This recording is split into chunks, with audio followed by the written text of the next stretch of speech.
Am I the idiot for not wanting to name our son after wife's dead brother? I was directed here upon the advice of a friend. After this issue escalated to a huge argument, about 3 hours ago, that resulted in myself leaving our home to go to a buddy's house. I am still here, and unsure how to go about resolving this with my wife. Myself, male 28, and my wife, male 26, have been together for 10 years, and married for 4 of those. My wife is pregnant with our first child, a boy, and she is due in early July. Now onto the issue that has arisen. My wife wants to name our son after her brother, who passed a little over a year ago. Her brother, we'll call him T, was her only sibling and they were very close growing up, as they were only 2 years apart. However, her brother was not the most pleasant person. Her brother was a drug addict starting from age 14 to 15. He stole from everyone around him, including myself and my wife. He was abusive to every one of his partners and his child, and he served several years behind bars. He was also abusive to my wife and her parents. He had a stay-away order from our home because he broke in while we were away and stole our TV, my wife's jewelry box, and one of my hunting rifles. He passed last year in April from a drug overdose, and it affected my wife very deeply. It was her first major loss she has suffered, and she still attends therapy to help cope. When we found out we were having a boy, she immediately wanted the name to be T's name. I heavily disagreed, and I have offered many replacements, other family names like her father or grandfather's, but she will not budge. She wants our son to have the exact same name as her brother, first and middle. She has even gone as far to say that if we name him something else she will have it changed, or only call him by T. My final straw was when my wife ordered a blanket with T's name sewn into it for our son. I blew up, and I told her I was not naming our child after a drug addict who took advantage of everyone around him. My wife blew up at me. She screamed at me to leave, threatened to call the police if I didn't. She called me a piece of poop for talking about her dead brother like he was trash. I did leave. I told her I would attempt to speak to her again about this once we had both calmed down, and I apologized for speaking about T in a negative way. I'm getting calls nonstop from her family, calling me names for speaking about T and not wanting to honor him by naming our son after him. My family is on my side, her family is on her side, and my friends are split on the matter. So Reddit, strangers on the internet, I need your opinion on if I am indeed a massive idiot for not wanting this name for our child? Now for comments before the update, not the idiot. Naming someone after an abusive family member is never a good idea, especially if you both can't agree on it. Especially if she wants him to have the exact same first plus middle name as him. I could understand one or the other, but both seem like she's almost trying to replace him. Not the idiot. Why no one brought this up already, but naming their son the exact same name as her brother. He's gonna grow up in the brother's shadow. I really hope your wife and her family don't try to use your son as a replacement for the person they lost. Update. So, if you recall in my first post, me and my wife were expecting a baby boy in early July, and our conflict was occurring over my wife wanting to name our son after her late brother. We got into a huge fight, some names were called and threats were made, and I was led to this subreddit to ask advice and opinions of internet strangers. Well, a week after the post I sat down with my wife, and we had a very long and difficult conversation. She broke down and admitted she was struggling more than she let on with the loss of her brother, and she told me she felt uncomfortable talking to me about it due to my feelings towards him and how he lived his life. I was devastated to say the least. I have never felt like such a horrible partner. I was selfish. I failed to see him as anything more than his mistakes, and I failed to support my wife through his death. It was a long talk with lots of tears, and we both agreed to be more open in the future and less judgmental.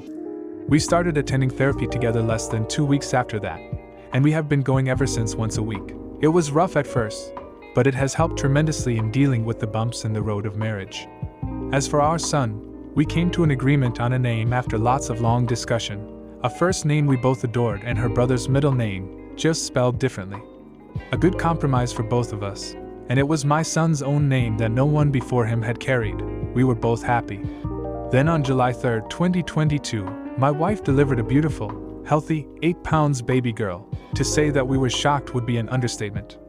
My daughter came home the next day, and since then I am still in awe of how we created something so perfect. We didn't figure out a name until she was a week old, but I am happy to share that Eleanor Shea is what we came up with. We are still adjusting to life with an infant, but so far it has been nothing short of amazing. Thank you for your past advice, internet friends and strangers. You're the idiot. How dare you disrespect your wife's grieving process by refusing to name your son after her late brother? You have no right to judge him for his mistakes and past struggles with addiction. Your wife obviously loved him and wants to honor him by giving your son his name. It's not about you, it's about her and her family's healing process. You are being selfish and insensitive to her feelings. No idiots here. Legit burst out laughing, so happy that you and your wife were able to communicate with each other, only for the cause of this whole fight to become irrelevant. Love that for you. Now for the next story. Am I the idiot for kicking out my party guests for fighting? So I, male 21, had a birthday party tonight. Nothing huge. I invited my sister Amanda, female 17, and her partner JJ, 17, non-binary, best friend Mateo, male 22, and his twin sister Myra, female 22. Plan was to order pizza, do some awful karaoke singing, and then watch a movie. When Mateo and Myra arrived, they had brought Myra's on-off boyfriend Jeff. Without asking, which really irked me, since it was supposed to be my birthday party after all. I don't really like Jeff, but I decided to put up with it, though I did take Mateo aside and tell him I would have appreciated a heads up. Things started out rough. Myra practically had to beg for Jeff's attention to get him to answer what pizza he wanted.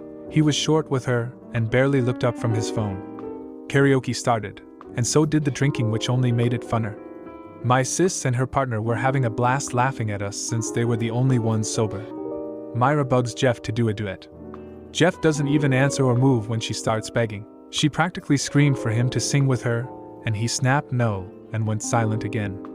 I'm fuming by now and sending Mateo quite a few glares. Myra starts singing All the Single Ladies, and then I Hate Myself for Loving You, clearly to get a rise out of him, which worked, and they immediately began to argue. How Myra is obsessed with marriage and Jeff doesn't like when she suffocates him. Jeff argues he didn't even want to be at this stupid party, but she wouldn't let him stay home. I step up and tell them both to knock it off and get the frick out of my house. Jeff screamed at me and called me a nosy little witch.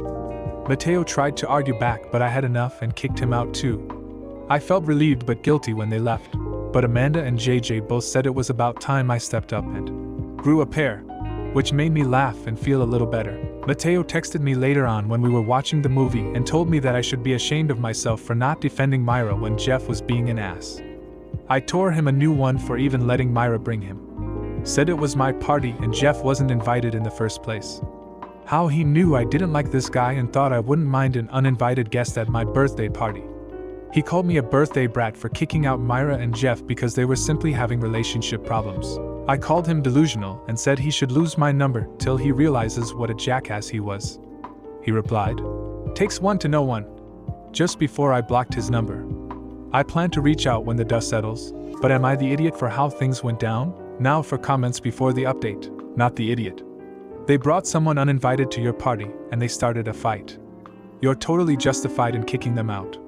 Your birthday isn't the place for them to work out their relationship problems. Myra needs to dump Jeff. She isn't going to change him into wanting marriage, and this situation is all full of red flags for them, and they had no right to have it out at your party. Not the idiot. They were rude by not asking you if Jeff could come along. They got drunk and started a fight in your house. Well done for standing firm, OP. Don't apologize for anything. You are not responsible for the stupid decisions grown-ass adults make. Congrats for, as your sister put it, growing a pair. Update. The fallout from the fight took a few weeks to smooth over, but the good news is, things between Mateo and I have been repaired. My birthday party just happened to fall during a stressful time between him and Myra. Jeff had been a major stressor as well, but even though Myra was really unhappy, nothing anyone, not even Matt, could say that would make her see the light. Pretty much that night, Myra and Jeff ended things for good, and about a month after my birthday party, she reached out to officially apologize for how everything went down. Mateo had already given me an apology on her behalf, but she had been mentally beating herself up for so long and felt so guilty. Myra and I met up for coffee to talk IRL, where she and I actually got to connect and see how much we actually get along without her brother there. It's funny how more outgoing she seems when Matt isn't around. We have lots of music interests in common, and she invited me to a home-cooked meal at her place. Long story short, we've been dating for 2 months, and just recently I asked her to be my official girlfriend, and she said yes. Mateo also gave us his blessing, and he has told me that he is very happy for us. Not the idiot. Glad to hear a happy outcome. I hope Matt apologized for his own behavior as well. He had no business being mad at you in the first place. Now, for the next story. Am I the idiot for refusing to babysit my biological son because of a family emergency on his mother's side? It sounds like an idiot thing from the title, but let me just give a few extra details. He is my biological son, but I haven't been allowed in his life or am recognized as one. This happened after a pretty fricked up night of getting high off my ass with my brother and his wife. Add in alcohol, and we were all pretty fricked up. Most of the night was a blur, but basically her and I slept together. With his permission, he was also there. But in the morning we realized how badly we all messed up and agreed it will never happen again. My brother and I became a little estranged for a while because it was too weird to be around each other. They later announced being pregnant, but I thought I was safe because she took Plan B the morning after it happened just in case. After he was born, I was getting doubts though, and really wanted to know for sure he wasn't mine. My brother eventually agreed to a paternity test, and that said I'm the father. I've been wanting to be in my son's life, but they won't let me. My family was on his side about it, and told me to stop being selfish because on paper this is his child, since they're married, and if I'm around it's going to complicate their marriage even more. The whole time I tried to convince them my parents would say I'm a horrible younger brother. He felt that way too when I'd ask if I could at least come over to maybe play with him for a little bit. So about 2 months ago I gave up but kept my distance from them because it hurts too much. He's 10 months old, still hasn't gotten to hold him. But now because his mother-in-law got into an accident they want me to watch him for a few days. My brother is flying with her to go see her mom because he has to help out too. Our parents right now are in the UK for a couple months. They can't bring him because they're worried he might get sick if they take him to an airport. My brother says it's only 3 days. If there was anyone else that could watch him then he'd ask, but he really needs help. I told him no because he's fine with me being a sitter when it's at their convenience, but I'm not allowed to be a dad to my son. Then it might also hurt a lot more to actually spend time with him than have to give him back and not be allowed to see him anymore. We started arguing and we were yelling at each other. My brother told me to grow up and stop being petty about what happened, even more right now that there's an actual emergency and they need someone's help. I do feel bad because I get it's a serious issue happening with her mom, so they need to be there. At the same time, I'm still mad about what they did, so I don't know if that's just being petty or not. Am I the idiot? Now for comments before the update. Everyone sucks here for creating this situation in the first place. Either suck it up and let your brother be the kid's father and stop fighting it, or go to a lawyer and get your parental rights established and prepare to be estranged from your family. But stop whining about not getting to be the kid's father and uncle at the same time in only the ways you want. And think about what's best for this poor baby boy, not the idiot if they haven't allowed you in his life. You're a stranger to him. You don't leave a 10-month-old with a stranger for multiple days. He doesn't know you, and will be scared. You don't know him or his routine. For the child's sake, like any stranger, you need to gradually get to know him, and for him to know you, with short visits with people he trusts there, before he's left with you alone. Update. In the end I did change my mind about watching my son. Honestly, it was one of the most challenging days at first. It took a while to get in tune with his routine. The first couple nights he was fussy because I was a stranger to him. Little by little we warmed up. He's gotten so big it totally blew my mind getting that chance to finally hold him. It meant everything. It was very emotional for me. Their trip ended up being longer than the 3 days they anticipated. They left on the 14th late at night, and were gone for over a week, which was great because I got to spend so many more days with my son, and it was just amazing. They barely got back yesterday in the evening. Saying goodbyes was as hard as I was scared it was gonna be. It tore me up. Last night I barely slept. Just how much it hurt not to be around him. My brother and I talked this morning to ask him again if it would ever be possible for them to let me be in my son's life as his dad, trying to have a heart-to-heart conversation. Because I'm not trying to take him away from them, but I want to be able to spend time with him. Have some sort of shared custody. Not right away obviously because he's still a baby, but after spending more time establishing a relationship with him, and he's older, then discussing more custody time. He was still against that, so I guess there's my answer for this. Sister-in-law called me earlier to say thank you for watching him. She's sorry because she understands how badly I want to be in my son's life, but my brother just doesn't want that, and she has to be on his side about this. I've taken a lot of time thinking about this after my post, and decided I'm going to fight for my right as his father. I've had one consultation so far with an attorney. This one was much more helpful than the last time I tried talking to one about this. While he doesn't guarantee I'll get anything more than visitation, there's a chance I'll be able to establish paternity through the court. He wanted me to know that it's going to be an uphill battle to be ready for that. And honestly, I am.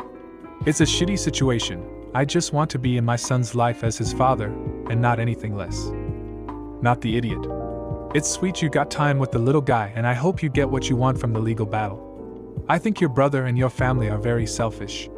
Especially because your brother agreed to the test. If he didn't want to share the baby, he could have refused outright and let you be an uncle. I do understand that your sister-in-law feels she has to be on her husband's side though.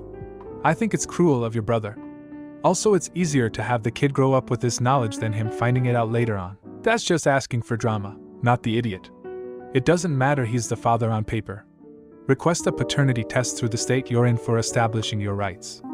Biologically, if he's yours, you have rights to visitation and custody if you take it through court. Be prepared because they can ask for child support and will probably put forth a visitation schedule. If you have a good living arrangement, they can't take your parental rights. Am I the idiot for refusing to shave my head to support my best friend? I, female 24, have known my best friend Grace, female 24, since we were 11 years old, and I love her to bits. We've been each other's rocks throughout all our hard times, so obviously I was devastated for her when she was diagnosed with ovarian cancer a few weeks ago. Thankfully her prognosis is optimistic, but she needs surgery and is about to begin chemo. I cried a lot when I first heard about her diagnosis.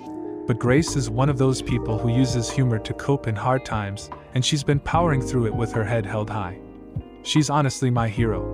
We have a group of good mutual friends we've known since school, and yesterday they invited me to a video call without Grace. One of our friends told us about an idea she had that we should all shave our heads in support of Grace since she's going to lose her hair, and make a video to put on Instagram and Facebook and the like. Everyone else looked a bit horrified when I firmly said I wouldn't be doing that. I never had long hair my entire childhood as it's very thick and my mum didn't want to deal with it, and after having short hair as a teenager I decided to grow it out. I haven't had a proper haircut since I was 17 and now it's almost long enough that I can sit on it, so I'm not keen to shave it off and start again.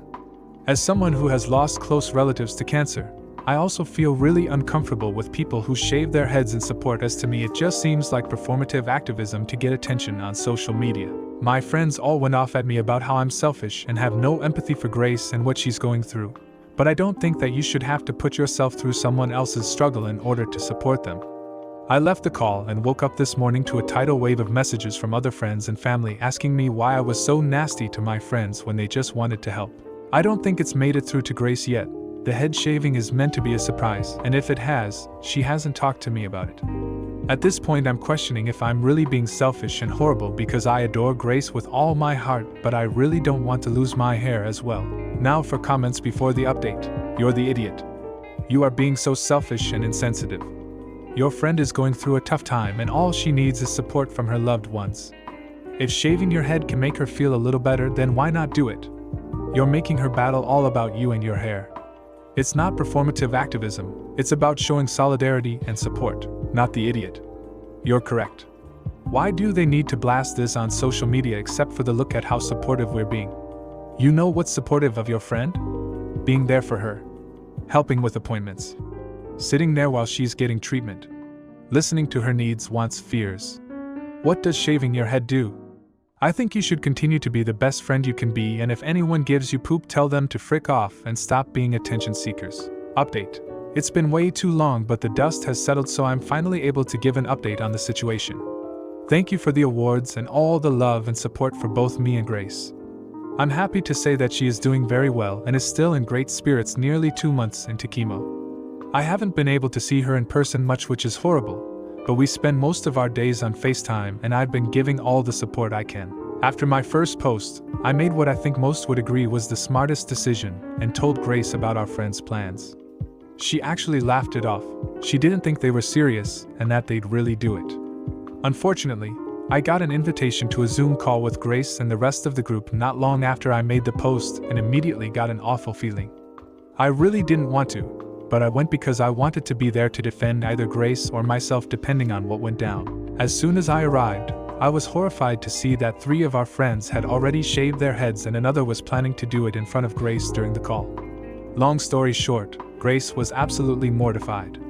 She absolutely decimated them about how they never should have done this without her permission, or even telling her that it was going to happen. And instead of feeling supported, she now has a constant reminder of the fact that she has cancer. We both accused them of being self-centered and narcissistic people who didn't really care about her or her illness and only wanted to do it to A. Post on social media and get attention, and B. Have people ask why they did it, and tell them what a good person and a good friend they are. I was trying to keep composed because it didn't feel like my fight to lead, but Grace did not hold back and used far more colorful language. As I said in my last post, she's my absolute hero. Needless to say, neither of us are in contact with those 4 people anymore, though we are civil with the others from the initial call about the head shaving who didn't actually go through with it. Both Grace and I are very happy that I decided to tell her beforehand, so it wasn't as much of a shock when it happened, and she's glad she doesn't have to endure what would likely have been a lot of mock support from our ex-friends throughout her cancer journey, and for some extra satisfaction for everyone who was as mad about the situation as I was. Although Grace says it has thinned, as of right now she hasn't lost any hair. Not the idiot. My aunt did this when my dad got cancer, and all it did was broadcast to everybody how little she actually cared. His chemo drugs wouldn't cause hair loss, and he was so excited about it that it was the first thing he'd tell anyone who visited or called him for 2 months leading up to the chemo starting. Not the idiot. Good for Grace. They deserved it. I can just imagine the pure shame they hopefully feel now when someone asks about their hair. The only way they would be okay is if they were supporting a child they see multiple times a week, if not daily, who is self-conscious about being bald from chemo, to make them feel like they are not alone. Now for the next story.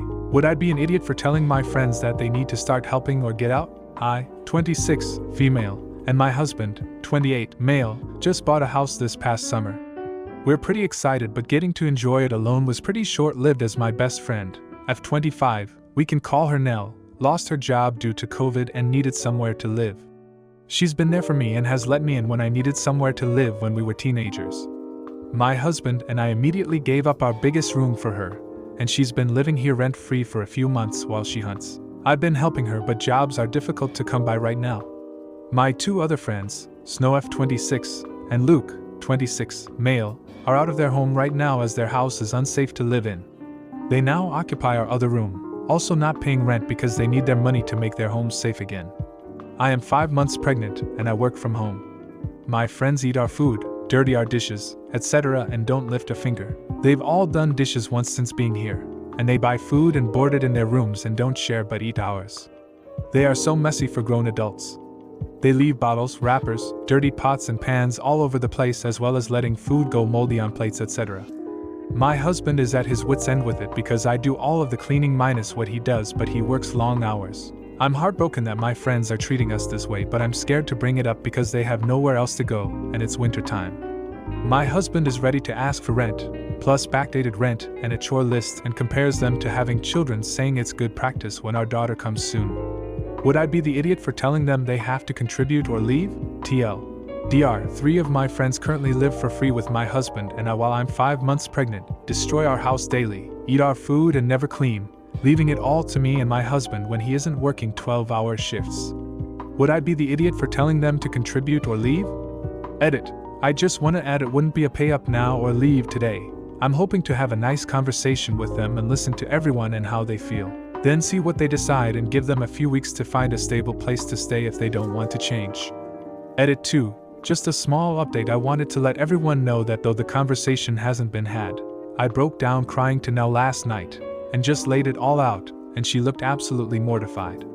She started to cry and apologized profusely, saying she's never even noticed how messy they all are because I keep on top of it so well. She told me she's landed a secure position and intends on paying rent immediately once her payments start coming in. As for Snow and John, the first, haven't spoken to them yet, but I'm planning to hopefully tonight. Now for comments before the update. Not the idiot. But I wouldn't give them an ultimatum. I would give them a time frame in which they need to move out. My husband and I made it a rule when we moved in together that no one would move in. We have had close friends lose their homes, but we stuck to our guns.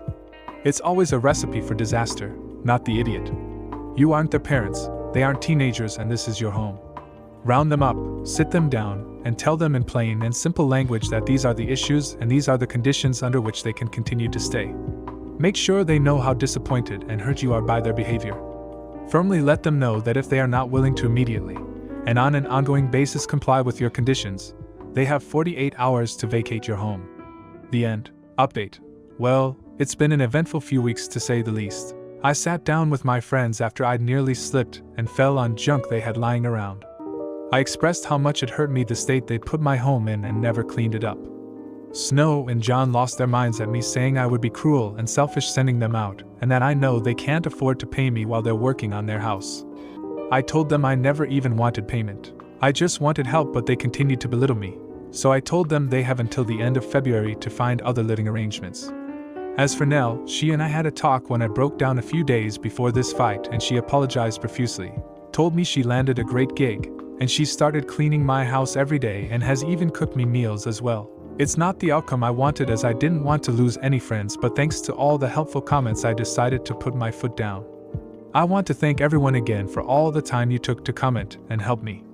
And yes, my baby is doing just fine. I can't wait to meet my little angel. My husband, and I say thank you to all. Not the idiot. You really shouldn't have given the guys so long. I feel they will abuse it and trash the place worse just to get back at you for not taking their poop. Maybe make sure your husband and maybe one of his friends are home around the days they are to move out. You haven't lost friends. They obviously never were. Not the idiot. It sounds like you did what you needed to do in order to take care of yourself and your home. Your roommates were not taking your concerns seriously, so you had to put your foot down.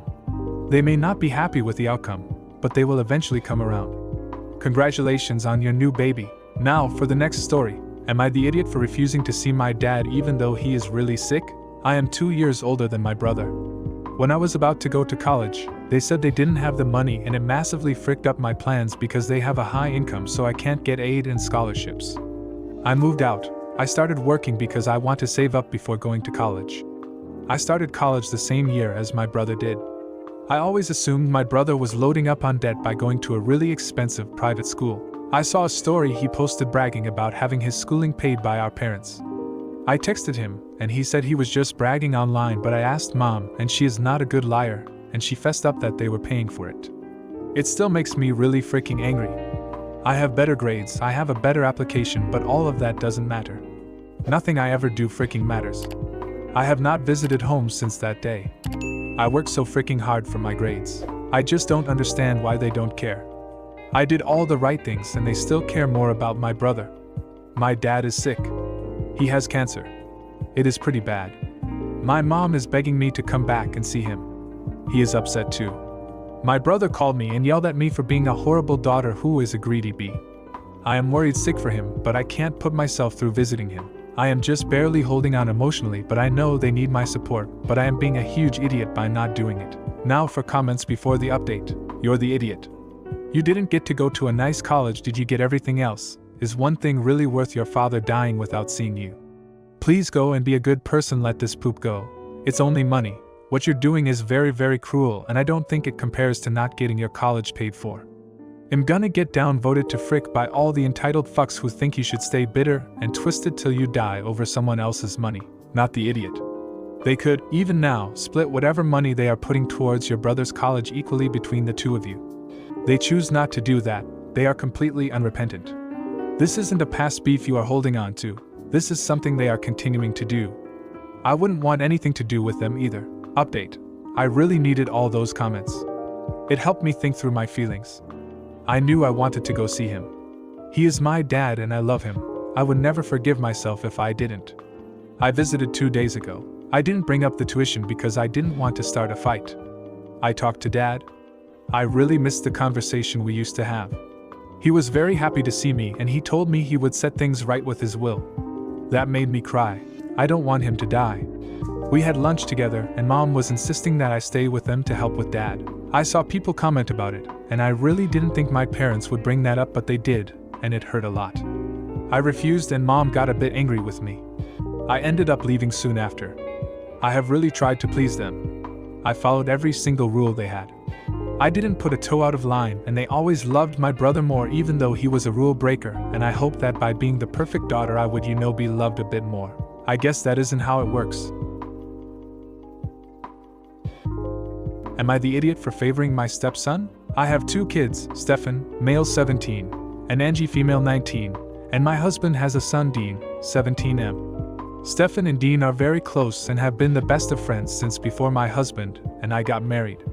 Angie is pretty close to both as well, but her and Dean butt heads pretty often. Anyways, while my husband and I were in our bedroom, we heard yelling from the living room. We ran down and found all 3 kids yelling at each other. We managed to get them to relax, but they refused to tell us what happened. Later, Stefan told me that Dean joked about Angie's BF. "Is he finally leaving you?" And she retaliated by bringing up Dean's mother. She said something along the lines of, "Yeah, he's leaving me just like you are, mother, brother and sisters left you our ass." I confirmed with Angie and Dean, and while my husband and I are honestly really upset. You see, Dean's mother and siblings didn't leave, they passed away. While Dean was in the wrong as well, I'm kind of horrified by my daughter immediately jumping to his deceased family. Because of this, I told Angie that I wanted her to sign up for this volunteer thing at a local bakery that is honoring the lives of the deceased. It's being run by a very close friend of mine and is hard work, but you learn a lot about grieving and the sort. I signed up for a week, and it was very memorable. I told her it was either this or she wouldn't be able to use my car anymore, so she chose the bakery. I'm also not buying her tickets to see some artists, but I'm willing to buy them if she apologizes. Dean was lectured by his father and has to do a few extra chores. Well, after about 2 days of volunteering, Angie started complaining that I was favoring Dean, my stepson, over her, my biological daughter. She doesn't see why Dean can disrespect her first, but she can't say anything back. She also said that her BF is a sensitive topic and that I don't get to decide which situation is worse. My mother backed her up on this and says I'm in the wrong here too. Both her and my daughter say that I should have insisted on a harsher punishment for Dean, and that again, it's very insensitive of me to decide that a certain situation is worse. I see what they mean, but I don't know. Maybe I am being insensitive towards her, and maybe I am being too harsh. I just think that my daughter could have said literally anything else instead. Am I the idiot? Edit. I've been getting the same comments about the same things, so I'm editing some extra info. 1. Stefan came up to me and told me what happened without anyone asking. It is very important that we're aware of any possible reactions that Dean has towards the mention of his mother and siblings for multiple reasons. 2. Dean and Angie do get along. They banter back and forth and argue over petty things. Where do you put my hairbrush / I want the car on Sunday / etc. But are close. This is the first time they've gone too far. No one is bullying anyone. 3. They've been living together since they were 9 and 10 and think of each other as siblings. Dean calls me mom and Angie calls my husband dad. Even after this fight, they refer to each other as brother / sister. 4. Angie and her BF are still together and are in a good place from what I know. Her BF was over last night, and the two have been together since they were 16. 5. Dean's extra chores are for 2 weeks and Angie is volunteering for a week and a half. Now for comments before the update. Not the idiot. You have reacted equally to the words and actions of Angie and Dean. Dean shouldn't have said what he did and was punished for it. Angie's response was horrifically cruel. The topic of Dean's deceased family never, ever should have passed her lips. She really messed up and was punished accordingly. You responded to the level of pain inflicted. You're the idiot. While your daughter might have gone for blood, it's clear that he has been needling her repeatedly over a longer period on something he knew was a sore subject. Her snapping is his own damn fault. Update. Anyways, I mentioned this in a comment, but I went out to eat with my daughter the day after I made the post. Because many people brought it up, I asked her if Dean is bullying her. She asked me if I was being serious. I told her that she's my daughter and I will always have her back, and if he was bullying her then I wouldn't hesitate to do something about it. She reassured me and said that he is not bullying her. The only reason she made that comment is because she's fighting with one of her friends and took her anger out on Dean. She also said that she was ashamed and couldn't believe she said such a cruel thing considering she knows how much it affects him. She tried convincing herself that she was right and used my mother, who has always been against my marriage, to put her to ease. I told her that while I was disappointed, I'm glad that she's owning up.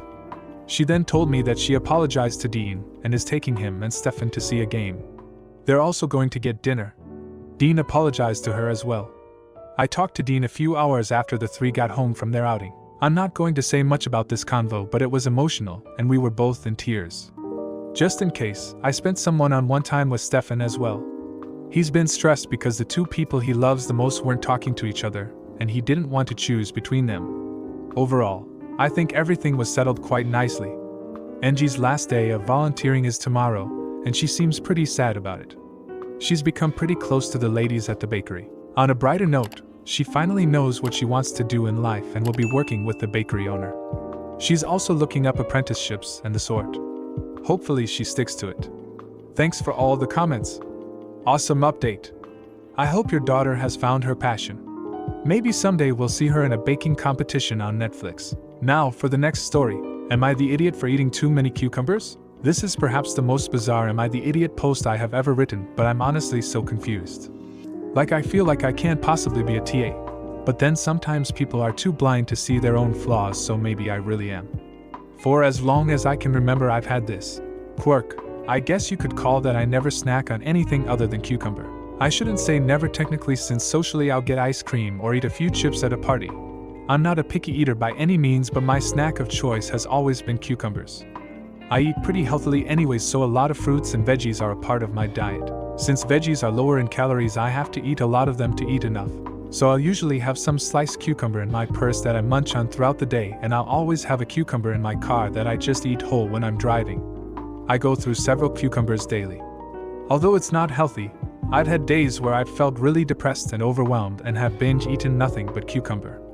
I think I've eaten perhaps 35 on very extreme days. Recently this quirk has begun to drive my female 22, BF, male 33, of 6 months insane.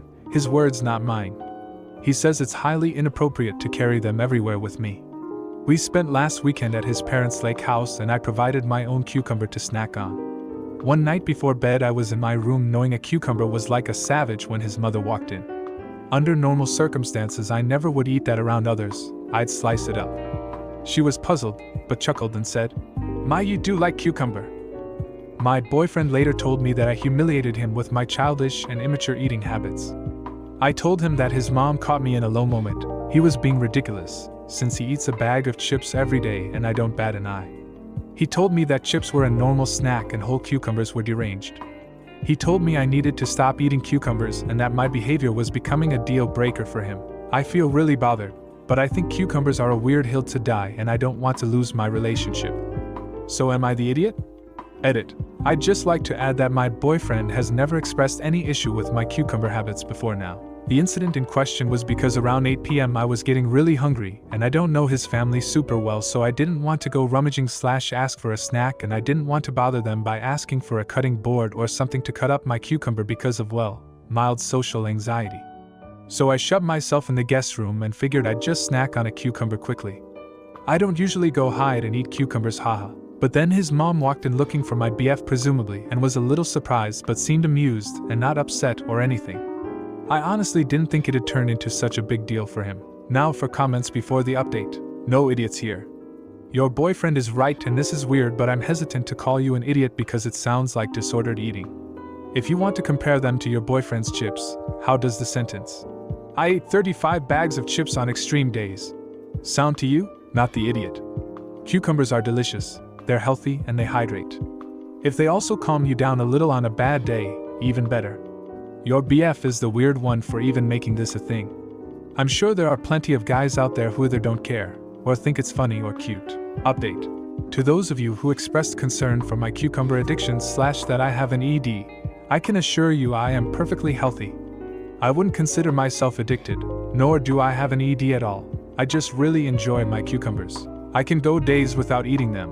I don't need my cucumber fix. It's just if I'm going to snack, I'd prefer to eat a cuke.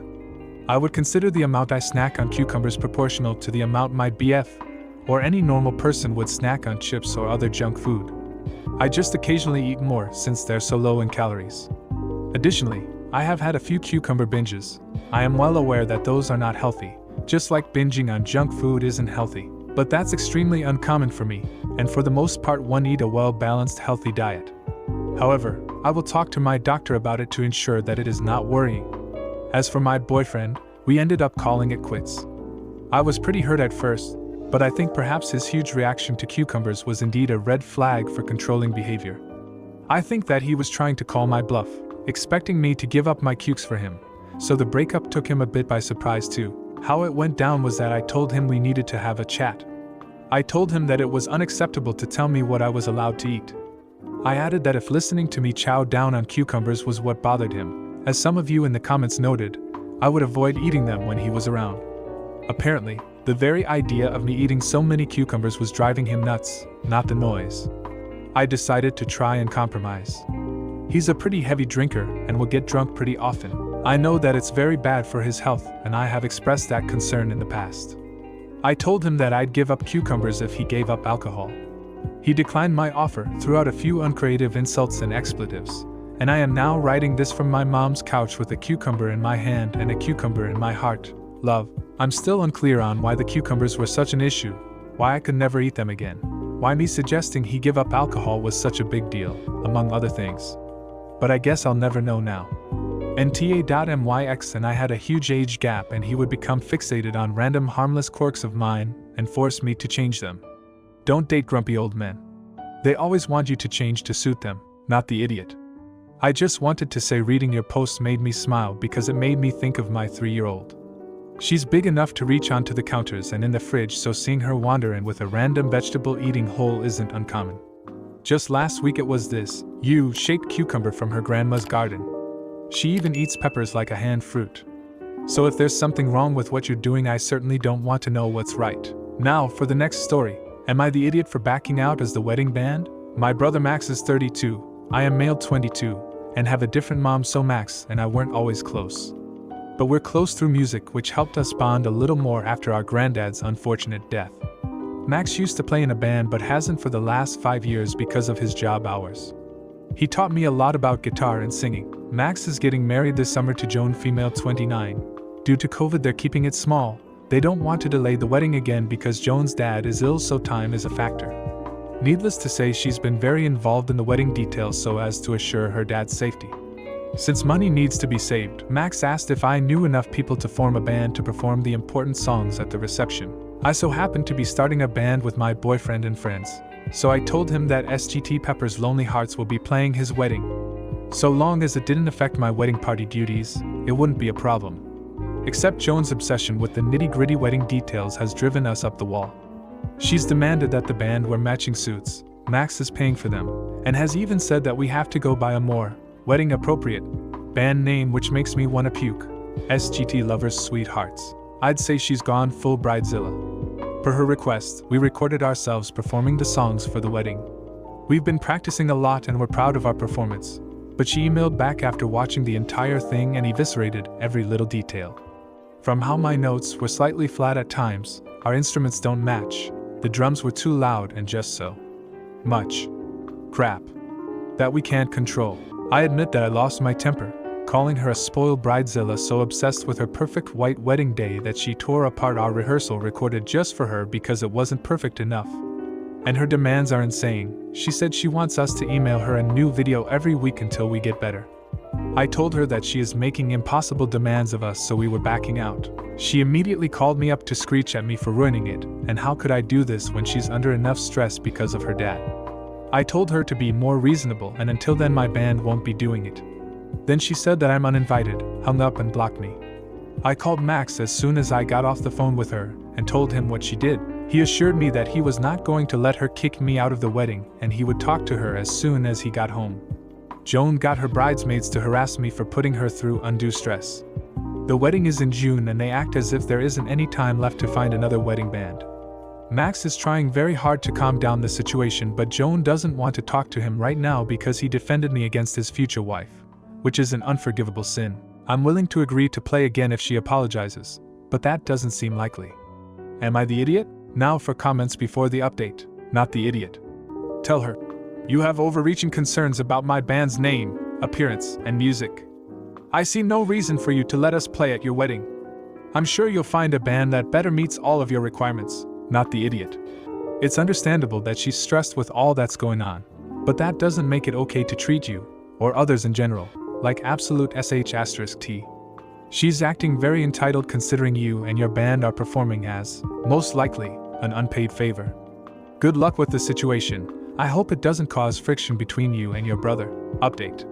A few days after the fight, Joan and Max called me on speakerphone and Joan 100% owned up to her actions and apologized, especially for basically sicking her bridesmaids on me. They invited me to dinner at their place tonight, and I accepted. Joan and Max both sat down with me to elaborate on why they invited me. Joan was a little emotional, she was under stress and as a result hadn't properly slept in quite a while. When she and Max began talking about the incident after it happened, it resulted in their discovering that Joan is pregnant. This helped put things in perspective, and now I'm happy to report that my band is playing the wedding again. Joan also put in her notice at work since that caused her significant stress, and the difference in her is practically night and day. Max and Joan will be getting married at the courthouse before the actual wedding, with just parents in attendance so Joan's dad can be there safely. Needless to say, I'm very happy and I can't wait to be an uncle. This had such a happy ending that I couldn't help but share it, not the idiot. This is a great update. I love that everyone came out if it happier per Joan. I had a job that I hated and stressed me out. It turned me into the psycho witch from hell and I had no idea. I'm sorry you had to get the rough end of her rage, but believe me, she probably didn't have any idea at all.